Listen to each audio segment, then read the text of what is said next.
Et justement, alors aujourd'hui, sur le site lasaldesmaîtres.com, est-ce que tu peux nous dire combien il y a de ressources disponibles pour combien de créateurs actifs sur le site? Donc on rappelle que la plateforme est encore en lancement. Donc voilà, justement, où est-ce que vous en êtes, ta femme et toi? Vous avez combien de ressources pour combien de créateurs? On a lancé ça il y a environ 4 mois. Vraiment, ouais. On l'a lancé il y a 5 mois, mais vraiment, ça a commencé à avoir du trafic et tout il y a 4 mois. Euh, En tout, on a 1500 membres clients, c'est-à-dire des gens qui sont venus télécharger des produits. Il y a environ 70 personnes qui ont un compte créateur, mais sur les 70, il y en a que, on va dire, 15 ou 20 qui créent vraiment des ressources. Mhm. Et ça, il y a 160 ou 165 ressources en ligne actuellement qui ont été publiées. Il y en a quelques-unes qui ont été refusées parce que respectaient pas quelques principes de qualité, ou sinon les gens ont voulu les mettre en ligne alors qu'ils n'étaient pas les créateurs de la ressource. Donc finalement, là on a 160 ressources en ligne environ. D'accord, oui, donc en 4 mois, c'est quand même un rythme qui est assez sympa, notamment quand on parle de 1500 clients acquis en 4 mois, c'est plutôt sympa aussi. Avec toutes ces... Donc ça génère sur ton site forcément beaucoup de flux de données entre les clients, les créateurs, le staff, la salle des maîtres. Comment tu as appréhendé la loi, donc le règlement général sur la protection des données? J'imagine que tu en as entendu parler, le RGPD. Comment tu as appréhendé ça et mis en place ça sur le site depuis le lancement, puisque le RGPD c'est une loi européenne qui est entrée en vigueur au mois de mai 2018, donc c'est relativement récent, ça correspond aussi à peu près au lancement du site. C'est quelque chose d'assez contraignant, moi, pour les retours que je peux avoir et de ce que je peux voir aussi au quotidien. Est-ce que tu en tiens compte déjà, première chose, et dans quelle mesure?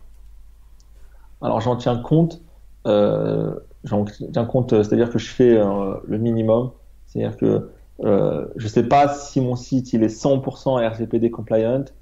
Euh, En tout cas, j'ai limité au minimum le temps de euh, vraiment être conseillé par des avocats, etc. Ce que j'ai fait, c'est qu'il y a une politique de consultation, enfin, De il y a une confidentialité? politique, voilà, de confidentialité sur le site. On collecte pas l'adresse email sauf pour les transactions. C'est-à-dire que j'ai pas encore créé de newsletter ou de pop-up qui récupèrent les mails, etc. Sachant que je voyais pas trop comment le faire de manière clean et j'avais pas trop le temps de me prendre la tête sur ça, on va dire. Ouais, non, Donc, mais pour le c'est moment, compréhensible, hein. il y a que les clients. On a que les données des clients, donc ça c'est obligatoire. On a même, il y a une partie des données qui sont pas récoltées, enfin qui sont récoltées par nous, mais qui sont obligatoires pour MangoPay, parce que MangoPay, le prestataire de paiement pour tout ce qui est blanchiment, etc. Eux doivent récolter aussi des données. Donc il y a une partie qui est récoltée, par exemple. Nous, typiquement, le numéro de téléphone, on n'en aurait pas besoin, ou la nationalité, on n'en aurait pas besoin, mais eux en ont besoin, tiens.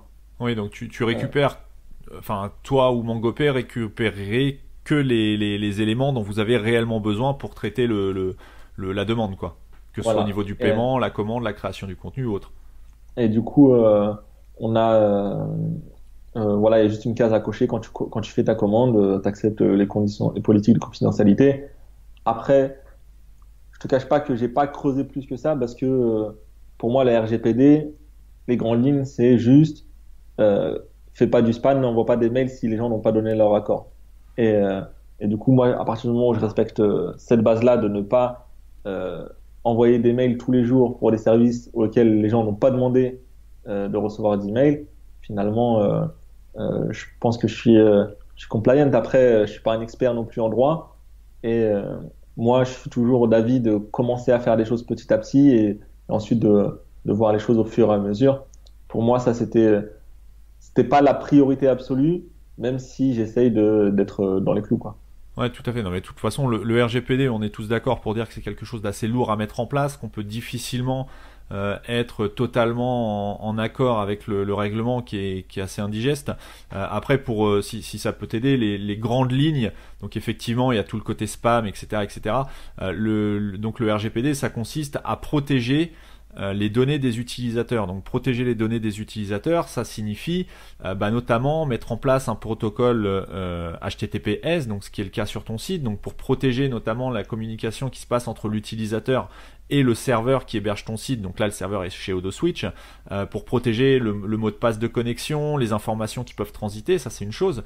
Deuxième chose, il y a la politique de confidentialité qui consiste à expliquer aux utilisateurs ce que tu vas récolter comme données et ce que tu vas en faire, et ce que tu ne vas pas en faire, c'est-à-dire que tu ne vas pas revendre, etc. etc. Voilà, c'est les principales choses. Bon, après, il y a des choses un petit peu plus techniques, mais comme tu le dis, c'est pas forcément la priorité, et d'autant plus que c'est pas forcément simple à mettre en place. Mais à partir du moment, bon, je suis pas juriste non plus, mais à partir du moment où tu respectes les grandes lignes, je pense, et ça n'engage que moi, je n'ai aucun pouvoir, aucune action, comment dire, juridique là-dessus, mais je pense que tu peux ne pas être inquiété, ou en tout cas dans une mesure qui serait vraiment minime par rapport à l'impact que ça pourrait représenter pour tes utilisateurs. À savoir pour moi, ce problème, il y a vraiment deux poids deux mesures entre Amazon Europe et la salle des maîtres.com ou marketing301.net. Voilà, le règlement est le même pour tout le monde. Par contre, la mise en place, la sévérité des sanctions sera, à mon sens, j'arrive pas enfin, tu vois où je veux en venir en fait. Oui, je vois. Voilà, tout doit être mesuré par rapport à l'impact qu'une potentielle faille pourrait avoir par rapport aux utilisateurs. Donc bon, Oui. pour refermer ce sujet, moi je voulais surtout savoir, voilà, si tu avais une sensibilité par rapport à ce règlement-là. Donc on vient de voir que oui, mais c'est pas facile à mettre en place. Preuve en est que pourquoi il y a c'est aussi difficile à mettre en place, tout simplement parce qu'il y a à mon sens, une mauvaise communication des services, des pouvoirs en place sur ce règlement, puisque tu ne sais pas toi-même, enfin c'est assez flou en fait de ce qu'il faut faire, de ce qu'il ne faut pas faire, quels sont les détails à mettre en place entre le cahier le registre du personnel, etc., etc. C'est quand même très lourd, mais voilà, on va clore le débat du RGPD.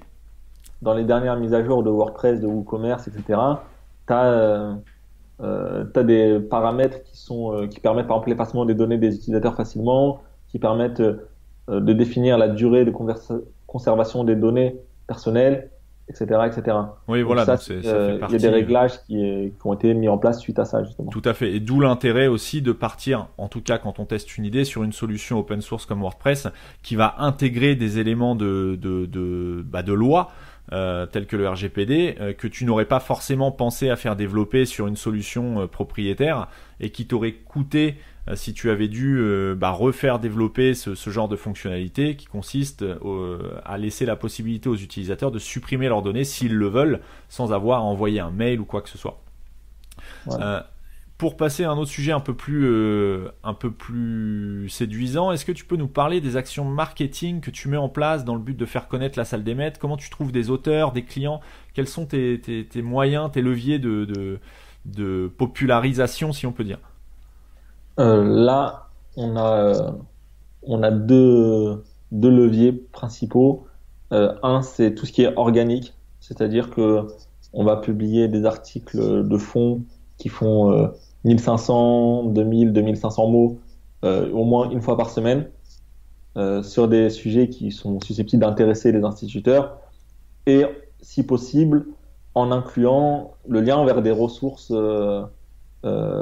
en lien. Par exemple, je sais pas, là notre meilleure vendeuse sur le site, c'est une vendeuse qui propose des ressources pour le CP, pour la lecture. Et ben, on peut faire un article super long de 2000 mots sur les différentes méthodes d'apprentissage de la lecture, puis envoyer des gens vers ces ressources.